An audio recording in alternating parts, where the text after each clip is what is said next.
cordial saludo a los estimables amigos. El mundo se debate irremediablemente entre el caos y el relativo progreso. Unos países siguen hundiéndose en la inviabilidad más evidente y el desastre más pasmoso. Otros se mantienen en su posición histórica con pequeños altibajos, aceptando un destino que no tiene por qué ser inamovible, de permanecer siendo lo mismo. Unos enormes demuestran signos de un derrumbe anunciado, mientras otros empiezan a emerger poco a poco como potencias económicas mundiales. En esta escala permanentemente cambiante, es necesario aumentar la escala diferenciativa de países del primero, segundo y tercer mundo y aumentar al menos una calificación adicional de países del cuarto y quinto mundo para los países más atrasados del planeta, a la par de reconocer que la escala no solo es fija, sino que es completamente variable. Nuestro país se debate entre el cuarto y el quinto mundo y hemos dejado hace mucho tiempo de ser tercermundistas, a pesar que nuestras élites, siempre reducidas y no representativas del grueso de la población, gozan permanentemente de las ventajas inherentes de vivir en el primer mundo, aunque se encuentren dentro de nuestro país, en pequeños enclaves diseminados en colonias del sector poniente o en guetos protegidos e incluso dentro de algunos años militarizados. Los políticos de siempre se olvidan que esta situación de deterioro de la mayoría de la población tiene un componente político de culpa, pero la política no tiene la solución, incluso la complica. Un político de izquierda le echaría la culpa inmediatamente a los gobiernos anteriores. Un político de derecha al nuevo gobierno, como se ve últimamente en los medios masivos de comunicación. La verdad es que el deterioro ha sido progresivo, acumulándose a través del tiempo. Y no se trata solo de políticas gubernamentales. El mismo pueblo no colabora, y pueblo somos todos. Definitivamente el peor cuchillo de un salvadoreño es otro salvadoreño. Aunque no nos quieren en otras partes como entidad colectiva, debemos al menos aprender a querernos entre nosotros mismos. Es cierto que esto es parte de la naturaleza humana, pero con cierta dosis adicional de agravamiento por ser salvadoreños, ya que nos gusta ir siempre a los extremos. El fracaso de ambos sistemas políticos, comunismo y capitalismo, es parte de ese sentimiento carente de solidaridad del ser humano. Todo el mundo trabaja para su propia conveniencia. El resultado individual se pondera y potencializa. Si en un grupo de individuos a cada uno se le dará lo que cada quien se hace, se esforzará más para ganar más. Si a ese mismo grupo se le dice que trabaje y que al final el trabajo de todos se sumará y se repartirá en partes iguales, cada quien trabajará menos y esperará que el otro produzca más para beneficiarse de ello él también, salvo honrosas excepciones. El ser humano en términos generales no ha evolucionado lo suficiente para ese grado elevado de solidaridad colectiva. El sistema sí colapsa por la deficiencia en la productividad, aunque el reparto equitativo garantiza a todos una mínima subsistencia. El fracaso del comunismo como socialismo extremo estuvo básicamente fundamentado en la poca productividad. Por otro lado, el liberalismo extremo, capitalismo salvaje o neoliberalismo también fracasó y su caída tan solo se ha detenido por ingentes cantidades de moneda fresca sin respaldo inyectadas artificialmente al sistema. Porque los más capaces se quedan con todo el pastel, dejando a los segundos y terceros con migajas y a los últimos incluso sin ellas. La teoría de rebalse, que con exceso de productividad las ganancias rebalsarían y llegarían a los más desposeídos, no solo resultó ser una utopía, sino que desde el principio era un engaño calculado. Los embalses nunca se llenan, porque la prosperidad permanente no existe. La economía trabaja con altibajos. Y porque en caso fortuito de un supuesto rebalse, la eficiencia empresarial capitalista construiría embalses más grandes para evitar cualquier rebalse por mínimo que se estimara. De esa forma ambos sistemas fracasaron por la carencia de solidaridad humana, el comunismo a la hora de producir y el neoliberalismo a la hora de compartir o repartir. La solución mundial está basada en esa adecuada combinación de ambos sistemas, de acuerdo a las características económicas, financieras y políticas de cada país. China continental lo especifica a su manera. El capitalismo se aplica cuando convenga a los intereses del Estado, cuando produzca más y sea más eficiente y cuando ayude a mejorar las condiciones de vida del pueblo. Definitivamente la empresa privada es un motor importante de desarrollo nacional, pero no puede dejarse que opere sola con las condiciones libres del mercado. Porque en primer lugar, un mercado libre es utópico, porque el mercado siempre es manipulado por los grandes, los de adentro y los de afuera. Se necesita un Estado vigilante, alerta, ágil y fuerte, que evite las distorsiones deliberadas o las disfuncionalidades arbitrarias, especialmente las empresas monopólicas y cuasi monopólicas y en los cárteles oligopólicos fácilmente identificables.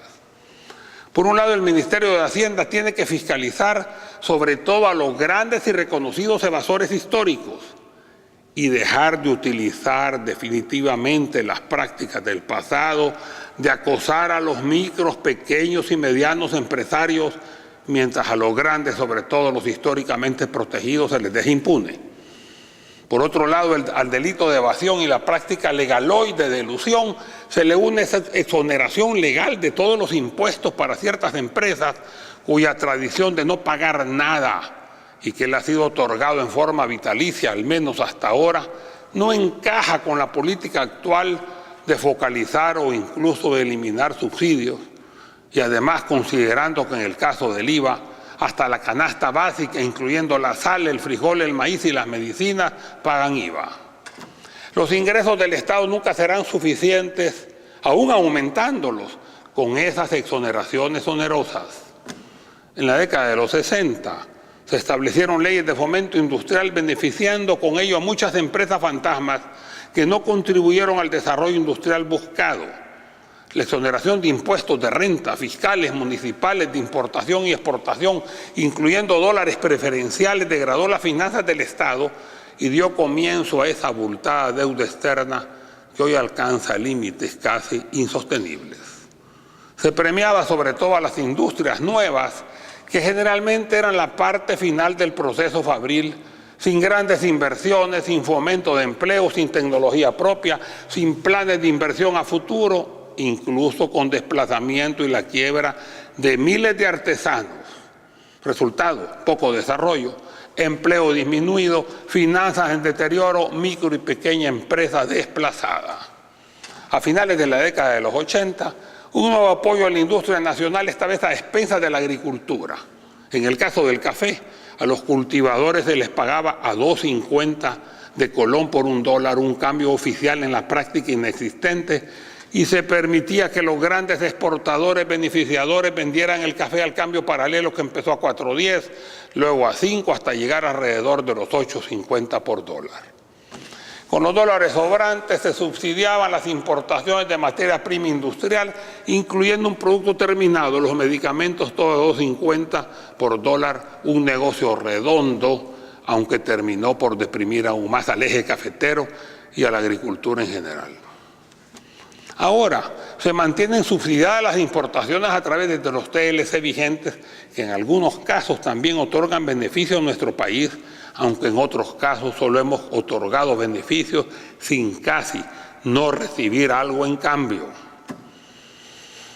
El desarrollo de la agricultura logrando nuestra autosuficiencia alimentaria es un reto para todo gobierno, y ningún gobierno anterior, ni este lo ha logrado, ni siquiera, al menos no todavía, se ha corregido esa escasez crónica de granos básicos. Y los altibajos en los precios, generalmente el aumento debe ser tarea prioritaria y poco se ha hecho hasta ahora. Incluso actualmente estamos emproblemados. Además, la fábrica de empleos prometida no puede nunca lograrse solo con empleos industriales, comerciales o de servicio, ya que la infraestructura y la inversión son de decenas de miles de dólares por cada plaza. Por consiguiente, hay que apostarle a 3 grandes áreas donde cada plaza puede realizarse con un par de cientos de dólares.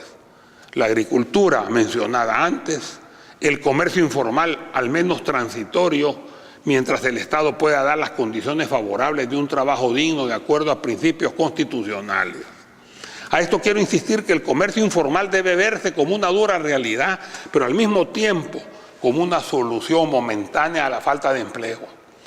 El comercio informal debe tratar de ordenarse y regularse, no de desalojarse a la fuerza y reprimirse. Debe considerarse que a nivel nacional alrededor del 60% del comercio es informal.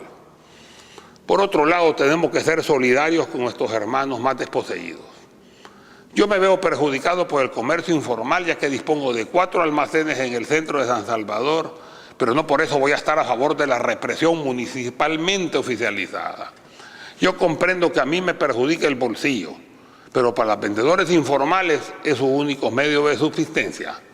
Fuera de ello, destruir el comercio informal generaría más desempleo y al quitarle la última oportunidad al desplazado del sistema económico de hacer un trabajo honrado, aumentaríamos la delincuencia. En tercer lugar, se debe fomentar las micro y pequeñas empresas, las MIPES. La disposición del Supremo Gobierno de utilizarlas para entregar los uniformes escolares es aplaudible. Deberá fomentarse su creación y fortalecimiento. Y si al principio no dan abasto, en lugar de contratar empresas mayores, mejor adelante los insumos mientras se fortifican y se aumentan, y se les enseña y se forman. El caso de la contratación parcial de calzado nicaragüense tiene que ser una medida transitoria y no debe repetirse. Insumos anticipados y desarrollo de microempresas es la solución adecuada. Yo he perdido prácticamente el 40% de mi venta de uniformes porque Norma ha sido la marca tradicional de camisas, guayaberas, pantalones y ropa interior desde 1928 y considero que somos la empresa más afectada por esta medida. Pero, enhorabuena, he decidido no participar en la confección de uniformes para el Ministerio de Educación porque esta línea no debe estar dirigida a los grandes ni a los medianos. Ahora que está de moda, focalicen la producción. Y consideren esta línea no solo un medio para favorecer al estudiante de escuelas públicas, básicamente de bajos ingresos, sino también para favorecer el crecimiento y fortalecimiento de los micros y pequeños empresarios de la confección, la manufactura y la artesanía que nuestro país urgentemente necesita como una fuente complementaria de creación de empleo y el mejoramiento del ingreso familiar. Esto lo aplaudo como ciudadano salvadoreño y como empresario exitoso puedo desviarme a otros nichos.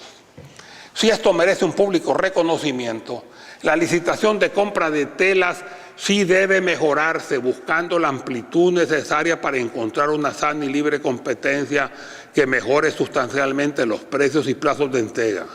Por ahora, la tela comprada para los uniformes escolares es carísima y tardía la entrega. Por otro lado, diferente a la confección, los empleos fomentados por la fabricación de telas son mínimos y no compensan los altos costos de compra. Quiero hacer una connotación pública. El ministro de Educación, profesor Salvador Sánchez Serén, y los 2 viceministros de ramo, doctor Eduardo Badía Cerri y doctor Erlinda Handal Vega, son personas honestas y honorables, sin ninguna manifestación de codicia en la historia de sus vidas, lo cual fácilmente se ve en sus semblantes. Y que las mujeres tienen más desarrollada esa habilidad de ver a través de su intuición y que los hombres podemos accesar únicamente a través de larga práctica y concienzudo análisis. Pero deberían controlar la participación de los mandos intermedios y revisar las bases de licitación en la compra de tela para camisa y pantalón para el próximo concurso. Podrían lograr un ahorro sustancial, incluso tal vez comprándole a los mismos proveedores quienes deberían ajustar los precios. Como está hecha la licitación, la compra se vuelve monopólica. Aunque esto pertenece más a la parapsicología que a la política, los víveres de las personas demuestran fehacientemente su interior. Para empezar, los ojos son el espejo del alma. En el gobierno anterior había un ministro que tenía cara de tonto, pero se le miraba bueno al principio. Al final, ya que se mantuvo todo el periodo, tenía siempre la cara de tonto. Esto no se quita ni con el estudio, marca genética, pero entonces se miraba malo. Era evidente que se había corrompido. Ahora en el actual gobierno hay un ministro que está cambiando rápidamente su expresión y sus víveres, lamentablemente para mal. No puedo acusarlo todavía porque son solo suposiciones. Ojalá me equivoque. Muchas gracias.